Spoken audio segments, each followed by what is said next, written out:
बिस्मिल्लाहिर्रहमानिर्रहीम। अस्सलाम वालेकुम नाज़रीन, मैं हूं एमएसजे और मेरे साथ आपके जाने पहचाने पाकिस्तान में बड़े मशहूर हैं, आप इन्हें जानते हैं सब, पाकिस्तानी निशात भरद्वाज साहब। सर कैसे हैं आप, ठीक हैं? महादेव की कृपा है बेटा जी। सर नवंबर गुजरने वाला है, नवंबर का लास्ट वीक है, खान साहब बाहर तो नहीं है लेकिन डेट आ गई है कि 28 नवंबर को उन्हें जेल में हाजिर किया जाए। क्या लगता है पहली झलक 4 माह और 22 दिन, तकरीबन कोई 22 दिन या 18 दिन बनते हैं कि नजर आएगी उनकी? बिल्कुल आएगी, मुझे पूरी उम्मीद है कि वो बाहर आएँगे। क्योंकि आप देखिए जब से शनि डायरेक्ट हुए हैं पूरी दुनिया के जो घटनाक्रम है, अब जैसे ये इज़राइल और हमास में भी वो कुछ जो प्रिजनर्स हैं उनकी अदला-बदली हो रही है। जी, तो 4 दिन इतना की जंगबंदी की बात हो रही है।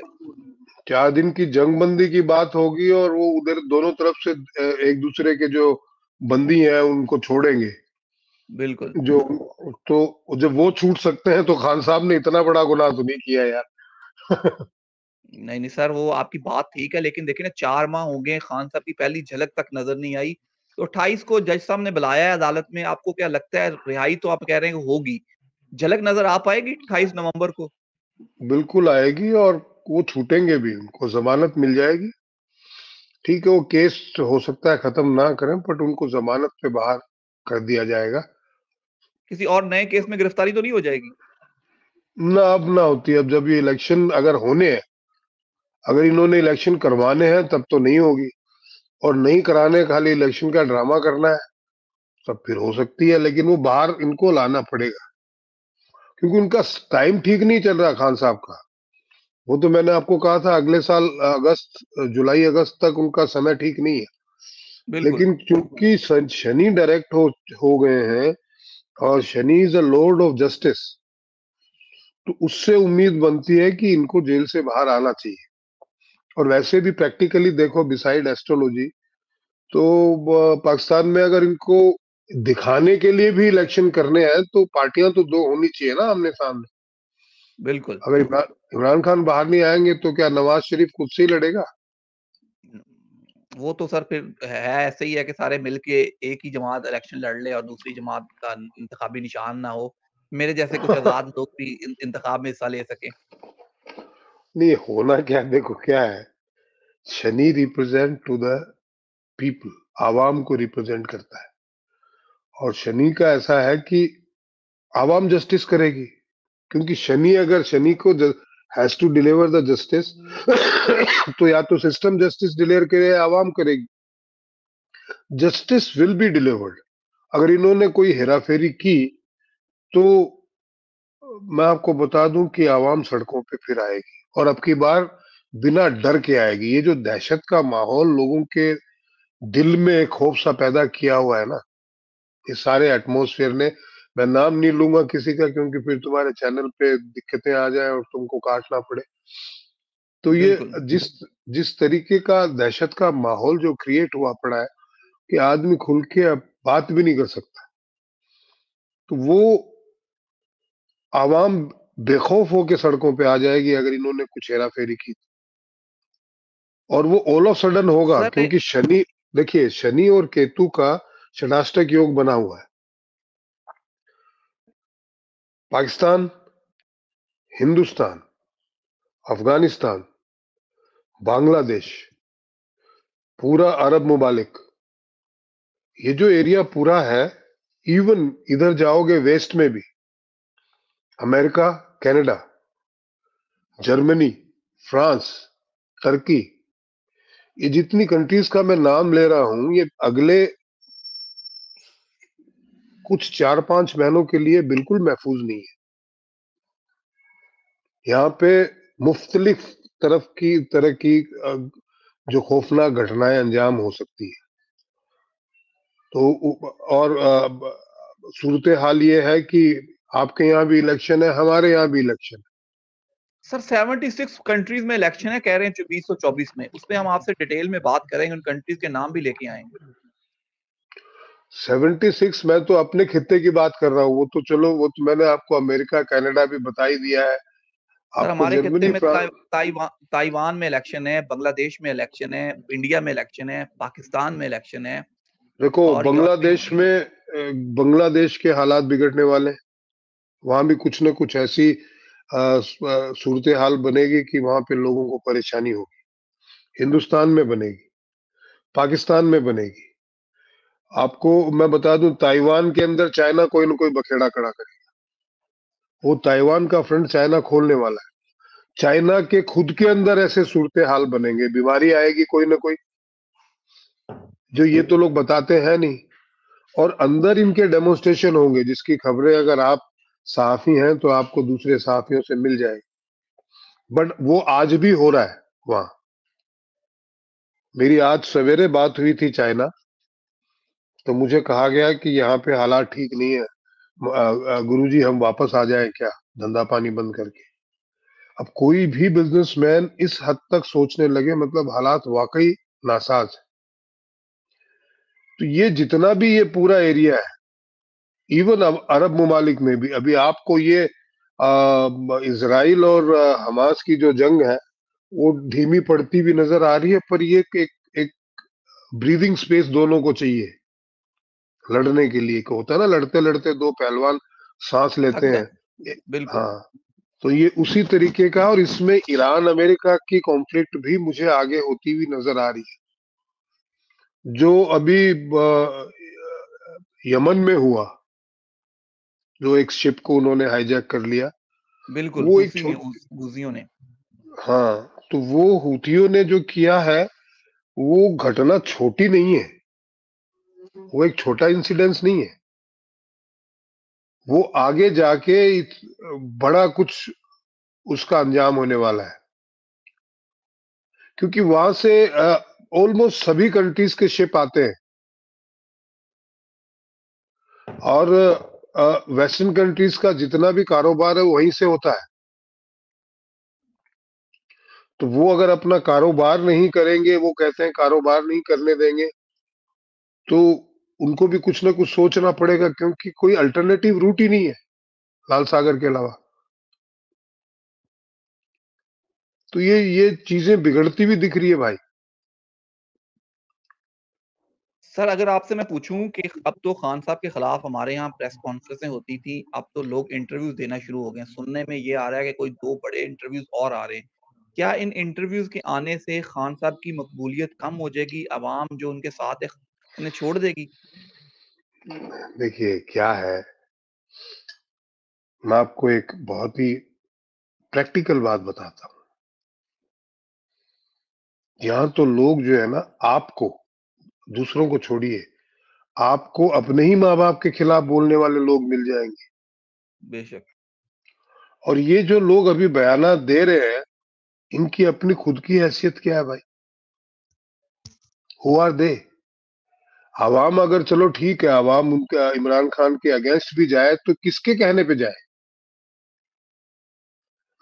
अच्छा, इनके पास प्रूफ क्या है? आके कैमरे के सामने बकवास करने में कोई पैसे तो लगते नहीं है। खान साहब के खिलाफ तो ये भी प्रूव नहीं होने वाला है कि इन्होंने ये जो तोशा खाना वाला है वो खान साहब ने किया है। इनमें, इस केस में उनकी बेगम अंदर जाएगी। ये केस भी अदालत में, ये अगर मैनिपुलेट करके अगर इनको सजा देनी है तो दे दे, अदालत में प्रूव नहीं होने वाला कि इन्होंने कुछ किया, बिकॉज इनको पता ही मीडिया के जरिए से लगा था कि बेगम ने ऐसा कर दिया है। ये आपको आज नहीं तो कल पता चलेगा। इनका इसमें कुछ भी अच्छा, इस आदमी ने, देखो, नमक में आटा समाए उतनी बेईमानी तो आज इंसान के खून में है। बिल्कुल। बट इससे ज्यादा इसने कुछ किया नहीं है। ये तो बड़े बड़े अजगर हैं जिन्होंने हजारों करोड़ के घपले किए हुए, और आपके यहाँ आने के बाद में उनके केस भी जो है विड्रॉ कर लिए जाते हैं, उनसे डीले हो जाती हैं कि आप इलेक्शन लड़िए। इमरान तो खान ने सर, कितना क्या किया, क्या किया भाई ऐसा? सर तो बताएं, जिनकी डिले होगी इलेक्शन लड़ने के लिए, क्या वो इलेक्शन में कामयाब होते हुए भी नजर आ रहे हैं आपको? उनका मुस्तकबिल नहीं, किस तरह देखते हैं आप? मियां देखिए मोहम्मद नवाज की बात कर रहा हूँ। हाँ हाँ, समझ गया मैं। दो दो सूरतें हाल है बेटा। अगर इन्होंने नवाज शरीफ को पाकिस्तान पे थोपने की कोशिश की, क्योंकि आवाम तो out and out Imran Khan के साथ, भले ही वो आज सामने आके डर के मारे बोले ना, लेकिन जब आपके वोटिंग होगी तो उन्होंने वोट इमरान खान को ही करना है। अब ये है, दो चीजें हैं कि अगर जो अभी सिस्टम है वो अगर बेईमानी करता है और शहबाज शरीफ को बैठाना चाहेगा, मैं आपके इस वीडियो के पहले हिस्से में भी बता चुका हूं कि आवाम सड़कों पे आएगी, क्योंकि उन्होंने आए, वोट दिया, उनको तो मालूम है ना किसको दिया है। बिल्कुल। आप ऑन मीडिया ये करके दिखा दें, लेकिन आज पूरे पाकिस्तान में अगर आप आ, ईमानदारी से सर्वे करें तो आपको 5% भी लोग ऐसे बोलने वाले नहीं मिलेंगे कि नवाज शरीफ को वोट दे रहे हैं या इनके साथ जो ये जो गठबंधन है उसको वोट दे रहे हैं। बिल्कुल, बोल, बेशक वो कैमरे के सामने आपसे ना बोले। ऐसा ही है। पूरी दुनिया का जो इक्वेशन है वो चेंज हो रहा है। पावर सेंटर जो है ना, आने वाले 10 साल में वेस्ट से उठ के ईस्ट तक आ जाएगा। और ये जो इस्लाम है वो ईस्ट से उठ के वेस्ट को कब्जा कर लेगा। पूरा इक्वेशन ही उल्टा होने वाला है। ये जो इसराइल और हमास की आप जंग देख रहे हैं, जी, इसमें जी। भले ही हमास हमास को खत्म कर दे इसराइल, लेकिन इसराइल भी खत्म हो जाएगा। ऐसा ही है। सर नहीं, बचने मेरा वाला आपसे सवाल सिर्फ ये है कि देखें ना, हमास को इसराइल ने जंग भी की है। एक छोटी-सी कुव्वत को इतनी बड़ी सुपर पावर, जो अपने आप को दुनिया की सबसे बड़ी सुपर पावर समझता है, जो टेक्नोलॉजी में भी दुनिया में सबसे आगे है, वो हमास का कुछ बिगाड़ नहीं सके। एंड पे हमें जंग बंदी की तरफ ही जाना पड़ा। देखिए, हमास जो है ना वो एक मोहरा है, खिलाड़ी और है। और जो इसराइल ने किया है बदले में, हमास का तो कुछ नहीं बिगड़ा। बिल्कुल, हमास के लड़ाके तो पैसे लेके आपके लिए लड़ लेंगे। ऐसे ही है। अमेरिका पैसे देगी और उनको बोलेगी यहाँ पे आप कर दो, थोड़ा सा वो वहां कर देंगे। ईरान देगा, वो वहां कर देंगे। अगर इसराइल इनको पैसे दे के बोले कि आप लेबनान पे हमला कर दो, वहां कर देंगे। बिल्कुल, उनका कोई दीन ईमान नहीं है। उन्होंने पैसे लिए और उन्होंने अपना सिस्टम सेट किया, और उन्होंने ये जो भी करना था, उनका जो एक्ट था, जो इनह्यूमैनिटेरियन एक्ट था। देखो, वो जंग करते कोई मसला नहीं था। जंग तो होती आई है इस दुनिया जब से बनी है। जब बिल्कुल। से इंसान इंसान को थोड़ी सी भी अकल आई है, उसने जंग करना पहले शुरू किया। पहले शुरू किया, बिल्कुल। तो जंगों में किसी ने किसी को बुरा नहीं बोला था। जंग के बाद या पहले जिस तरीके का इनह्यूमन एक्ट हुआ, नादिर शाह बुरा क्यों बना? क्योंकि उसने लोगों के साथ जातियां की, बच्चों के साथ, औरतों के साथ, इसलिए वो बुरा था। वो हिंदुस्तान पे हमला करने आया और उसने लूटा हिंदुस्तान को, इसलिए किसी ने बुरा नहीं माना था। जो ताकतवर होगा वो लूटेगा, आएगा, हमला भी करेगा, जीतेगा भी। लेकिन उसके बाद उसने जो औरतों और बच्चों के साथ किया, इसलिए वो आज तक विलेन है। और इसराइल ने फिर बदले में जो फिलिस्तीनियों को मारा है, वो और भी बड़ा काम है। क्योंकि अच्छा, वो करके पीछे हट गए, वो तो सुरंगों में मरेगा कौन? आम लोग, आम इंसानियत। उसमें कुछ लोगों की वहां भी गलती है। हमास के इस एक्ट का उन्होंने जश्न मनाया। देखिए, ऊपर वाले का इंसाफ देखिए। आप अगर कुछ गलत करते हैं या गलत का साथ देते हैं, तो आपको ऊपर वाले का डंडा हाथों हाथ भुगतना पड़ता है। ये मैंने इस एक्ट में देखा है। आज इजराइल जो कर रहा है, उसे उसका भुगतना पड़ेगा। ये शनि महाराज का न्याय है। अब आपको एक और मैं इंसिडेंस बताता हूं। करते हैं, अब ये जितनी भी नवाज शरीफ जो लोगों को चूरण दे रहे हैं, और ये जो बाकी के लोग जो हैं, गुर्बत से ध्यान हटा के, ये जो इन्होंने ये जो करप्शन किया उससे ध्यान हटा के फिलिस्तीन और हमास की तरफ ले जा रहे हैं, ये कामयाब नहीं होंगे। पब्लिक को रोटी चाहिए पहले। अपना मुल्क देखें, अपना परिवार देखें, फिर जिहाद करेंगे। बच्चे भूखे मर रहे हैं, पेट्रोल की कीमतें। आज नवाज शरीफ आके आपको कहते हैं कि देखिए मुल्क के क्या हालात है। भाई, किया किसने हालात ऐसे? वो कहता है आप कि ही के मैं तो नहीं, भाई, माशी प्लान दूंगा, उससे मुल्क दोबारा तरक्की की राहों पे गामजन हो जाएगा। वाह माशाल्लाह, वाह क्या बात है। उनके प्लान को मैं वारी जाऊं। उन्हीं का तो प्लान था जो आज इस खड्डे में पड़े हुए हैं। उससे पहले भी उनका ही प्लान था जब खड्डे में गया था पाकिस्तान। उनके आने से पहले परवेज मुशर्रफ जब तक वजीर आजम थे इस मुल्क के, तब तक तो पाकिस्तान प्लस में था, सरप्लस में था। ऐसे ये ही है। भाई साहब आए हैं उनके जाने के बाद, तभी तो खड्डे में गया है, इन्हीं के प्लानों की वजह से। ये जो लंदन में, यूएई में, दुबई में, सऊदी में और मुख्तलिफ जगहों पे अरबों रुपए की प्रॉपर्टी उनके, ये पाकिस्तान के पैसों पे, उन्हीं का तो प्लान था। बिल्कुल। और अब आके वो नया प्लान देने आए हैं कि जो बचा कुचा है पाकिस्तान को बेच के चले जाए। ये जाने उनका और प्लान तो आवाम यही है ना। बिल्कुल आवाम तो बेचारी पिसी हुई है, बोले ही मरे। ऐसे ही है। हुकूमत ही इनकी है अभी भी। बिल्कुल। क्यों इमरान खान को लाना चाहते हैं कि उसके टाइम में उसने भागा दौड़ी करके कुछ पैसे लाए तो सही, बेगैरत होके लाया, लेकिन लाया ना। पर वो बिल्कुल। जैसे ही गया, पाकिस्तान की हालत क्या हुई देखो आप। तो मेरे तो वहां एक लाखों फॉलोवर्स हैं, बिल्कुल। और वो बिल्कुल।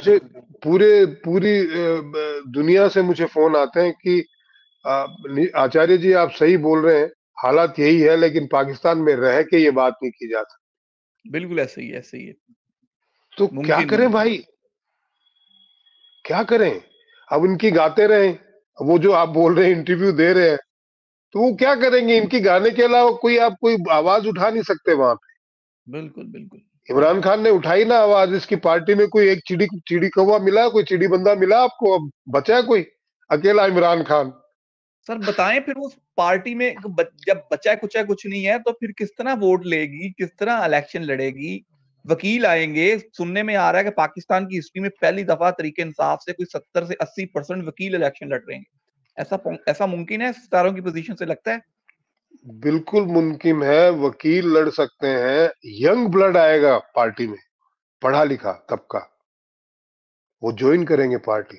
वो पहले जो थे वो तो वैसे ही मिट्टी के माधो थे। वो तो बोलने का काम करते थे, करना उनको थोड़ी आता था। अब वो आपके फवाद हैं, उनसे पूछो हिंदुस्तान चांद पे पहुंच गया, बोला हमारे तो झंडे पे ही चांद है। वो चले गए फवाद साहब, तो उनकी तो छुट्टी होगी समझ लें, वो तो अब नहीं जेल नहीं, वो कहीं में कहीं गए। अरे शेर का भाई वगैरह, वो कूदे नो तो वो कूदे तेरा, सारे ही एक जैसे थे। ऐसे ही, ऐसे ही है। इनके इनके वजीर खारजा कह लीजिए। ओहो, एक वो जो आते हैं आपके, वो पाव किलो के बम और आधा पाव के बम लिए घूमते हैं, न्यूक्लियर बम। शेख रशीद और साहब। हाँ, शेख रशीद, बताओ ये कहाँ कहाँ से इन्होंने जो है नवरत्न इकट्ठे किए थे। वो किसी काम उन्होंने तो मरवाया, उन्होंने क्या, न तो खुद किया, न इसको कुछ करने दिया, कोई ढंग की सलाह दी। ये तो ये सियासतदान थोड़ी है, ये तो बिल्कुल ऐसे लड़ना ही। जानता है। बिल्कुल ऐसे ही। इस इसके इर्द गिर्द जो कुछ इंटेलिजेंट लोग आ जाएं, जो सियासत को और मुल्क की तरक्की को समझें कैसे हो, तो is the best prime minister. हालांकि देखिए, हिंदुस्तान के खिलाफ ही बोला इसने, तो मेरा कोई ऐसा सगा हो नहीं सकता। मैं अपने वतन से बहुत मोहब्बत करता हूं, बिल्कुल लेकिन मैं जब पाकिस्तान के बारे में सोचूं, तो है तो हम एक ही भाई। ऐसे चल ही है। ठीक है, 75 साल से अलग अलग मुल्क बन गए, उससे पहले तो एक ही थे। बिल्कुल। और हमारा डीएनए एक ही है। चाहे बिल्कुल। आप इस्लाम ने, आपने इस्लाम कबूल कर लिया, हमने ना किया हो, पर इससे डीएनए नहीं बदलता। तो वो जो वहां की सिचुएशन है, उसकी पीड़ा तो होती है, उसका दुख होता है।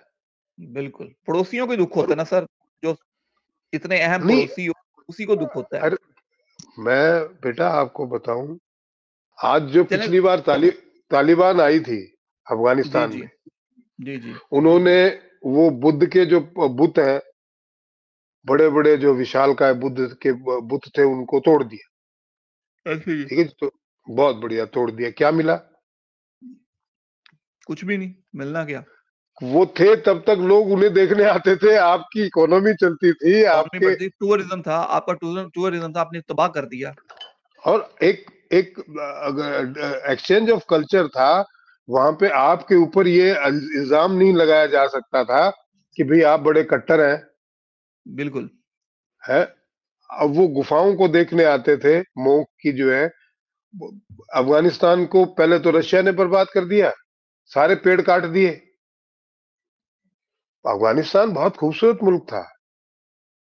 अब अमेरिका ने पाकिस्तान को पैसे देके मुजाहिदीन और तालिबान खड़े किए, इन्होंने रशिया को डिस्टर्ब किया, रशिया ने पेड़ ही काट दिए सारे कि ये कहां छुपेंगे देखेंगे। अब वो एक रेगिस्तान हो गया पूरा अफगानिस्तान। उसमें बची खुची आपकी वो थी, कुछ कल्चरल चीजें थी पुरानी, वो आपने खत्म कर दी। अब आप वहां मिट्टी खाओ। ऐसे ही। तो ये जो कुछ चंद लोग हैं जो अपने फायदे के लिए, चाहे वो पाकिस्तान में हो, अफगानिस्तान को आप अकल आ रही है, अब आने का क्या फायदा? आप तो पूरा अफगानिस्तान बर्बाद करवा चुके हो। इराक, इराक की क्या गलती थी भाई सद्दाम हुसैन की? कोई गलती नहीं थी, बम नहीं मिले आज है? तक अमेरिका को इराक से। और पूरा इराक इन्होंने सत्यानाश कर दिया, आज तक बिल्कुल। इराक खड़ा नहीं हो पाया। अफगानिस्तान की क्या गलती थी भाई? सर मिस्र की क्या गलती थी, उसके अलावा आप शाम के हालात देख लें, फिर इसके अलावा आप जो लीबिया के साथ हुआ, कोई मुल्क लीबिया, ऐसा लेबनान हमारे सामने एक हंसता खेलता मुल्क था। बिल्कुल। वो हिजबुल, ईरान ने वहां हिजबुल्ला प्लांट किया, सत्यानाश कर दिया। उसकी इकोनॉमी माइनस में आई हुई पड़ी है, जो कभी प्लस 4-5 पे होती थी। वहां पे मतलब एवरीबडी वाज सो हैप्पी, आज वहां दाने दाने को तरस रहे हैं। ये कुछ चंद लोग हैं, एक ऐसी जमात है जो अपने फायदे के लिए पूरी दुनिया को नर्क बनाने पे तुली हुई है। अच्छा, ये बड़ी एक और मैं कल परसों स्टडी कर रहा था। ये जो आए हैं यहूद वहां पे, इजराइल के लोग, अब ये तो यूएनओ ने ये टू स्टेट थ्योरी बनाई, और जिस जमीन पे वो रह रहे हैं वो जमीन उन्होंने खरीदी है फिलिस्तीनियों से पैसे देके। तो आपने बेची क्यों? आज आपको अपना मुल्क याद आ रहा है कि हमारी जमीन पे इन्होंने, अच्छा, ये उनको बसाया यूएन ने है, अपने आप से तो कोई बसा नहीं, और वो जमीनें खरीद के बसे हैं। तो भाई आपने खरीदी क्यों? आपकी कोई मलकियत अब आपने बेच दी तो आपकी कहां से रह जाएगी? ऐसे ही है। पर वो लड़ाई होनी चाहिए, होने से हथियार बिकते हैं, लोग मरते हैं तो जख्मी होते हैं, दवाइयां बिकती है, खाना बिकता है, सारा इन्होंने धंधा बना के रखा है मौत का। सर लड़ाई होगी तो धंधा चलेगा, बहुत से मुल्कों का धंधा है लड़ाई पे, तो लड़ाई होगी तो धंधा चलेगा। हम इस पे जरूर आपसे बात करते रहेंगे। जो ये मुल्कों में आगे 2024 भी आने वाला है, दुनिया में इलेक्शन भी आने वाले हैं, हम आपसे जरूर पूछते रहा करेंगे। इंशाल्लाह दिसंबर के फर्स्ट वीक से हम पूछेंगे आपसे कि अगर खान साहब की रिहाई हो गई, ना हुई तो फिर अगला साल तो शुरू होगा, उसकी भी आपसे पेशेनगोइयां लेते रहेंगे। सर एंड पे हमारी आवाम के लिए, व्यूअर्स के लिए, आपके चाहने वालों के लिए भी मैसेज हो तो जरूर। मैं पहली बात तो आप सभी से दरखास्त करता हूं कि ये चैनल देखा करें। बड़ा प्यारा बच्चा है, बहुत मेहनत करता है, और कंट्रीब्यूट करें इस चैनल को जो भी आप कर सकते हैं। देखिए, फ्री में कोई आदमी मेहनत करता है तो आप भी बहुत सारी मेहनत करते हैं, तो आप एक्सपेक्ट करते हैं कि दो दो रुपए आपको मिलेंगे, आपकी मेहनताना मिलेगा। आप अपने आशीर्वाद से इसको नवाजें बच्चे को, और जो भी कंट्रीब्यूशन हो सकता है आप करें। और दूसरी मेरी आपसे इल्तिजा ये है कि भाई ये जो सियासतदान है, ये अपने अलावा किसी के बारे में नहीं सोचते, न आपके, न मेरे, न मुल्क के, न ऊपर वाले के बारे में। इनको किसी का खौफ नहीं है, इनको ये है कि जब तक जिए ऐशो अय्याशी से जिए, मरने के बाद किसने देखा है? इस सीरत के लोग होते हैं। लेकिन ठीक है, बाद में भुगतते भी हैं। ये जो लूले लगड़े लोग आप सड़कों पे भीख मांगते हुए देखते हैं, ये ऐसे ही किस्म के लोग होते हैं जो पिछले जन्म में उन्होंने ये किया होता है। पर अभी अपने अहंकार के अंदर ये कुछ भी नहीं देखते। तो आप अपने मानस का उपयोग करना, अपने दिमाग का, इनके चक्करों में मत आना। कि आज आपको फिलिस्तीन की घूंटी पिला देंगे, इस्लाम की घूंटी पिला देंगे। आप अपने मुल्क की सोचो। आपका मुल्क रहेगा तो इस्लाम भी जीवित रहेगा। मुल्क की बेहतरी होगी तो आपकी बेहतरी होगी। आप आप मुसलमान हैं, आपकी बेहतरी होगी तो इस्लाम की बेहतरी अपने आप हो जाएगी। तो आप अपने मुल्क की अपनी बेहतरी का सोचो, कैसे अपने कामों से अपने मुल्क की बेहतरी कर सकें, अपने जीवन को, मुल्क को किस तरीके से प्रोग्रेस करवा सके वो सोचिए। मुल्क प्रोग्रेस करेगा तो इस्लामिक मुल्क है, इस्लाम तो प्रोग्रेस कर ही जाएगा। अपनी बुराइयों को से लड़ने का नाम जिहाद है। आपके अंदर जो बुरी आदतें हैं, आप जो लोगों के बारे में बुरा सोचें या कोई बुरा काम करने का सोचें, तो उस टाइम उस बुराई से जिहाद करें, वो जिहाद है। तलवारें लेके लोगों की गर्दनें काटने का नाम जिहाद नहीं है। तो आप ये कह दें कि जो अल्लाह को नहीं मानता, आप अल्लाह कह लो, हम भगवान कह लेते हैं, उसके नाम मुख्तलिफ है, अपने अपने कल्चर के हिसाब से लोग बोलते हैं। तो आपको कोई हक नहीं है कि ये आदमी जो है ये काफिर है। सब अल्लाह को मानते हैं, ऊपर वाले को सब मानते हैं, अपने हिसाब से नाम लेते हैं। हर इंसान इंसान ही नहीं, इस पूरे कायनात का कण कण ऊपर वाले को मानता है। तो कोई यहाँ काफिर नहीं है भाई। ये काफिर बोल के लोगों की गर्दनें आपको कटवा के फिर आपको मरवा देते हैं, आपको जेल पहुंचा देते हैं या आपको मरवा देते हैं, बेहतरीनों का दिखाते हैं। ये सिलसिला पिछले कई कई हजार सालों से चल रहा है। जब इस्लाम नहीं था तब भी चल रहा था। अब इससे बाहर निकलिए, इस ज़हनियत से बाहर निकलिए, प्रोग्रेस की सोचिए। जी, सर बहुत इतना ही कहूँ। बहुत शुक्रिया आपका। मुझे और निशात भारद्वाज साहब को दीजिए इजाज़त। निशात भारद्वाज साहब का अपना यूट्यूब चैनल है, उनको सब्सक्राइब ज़रूर कीजिए ताकि आपको उनकी लेटेस्ट जो वीडियो है वो मिलती रहे। मुझे और सर को दीजिए इजाज़त। अल्लाह हाफ़िज़। महादेव।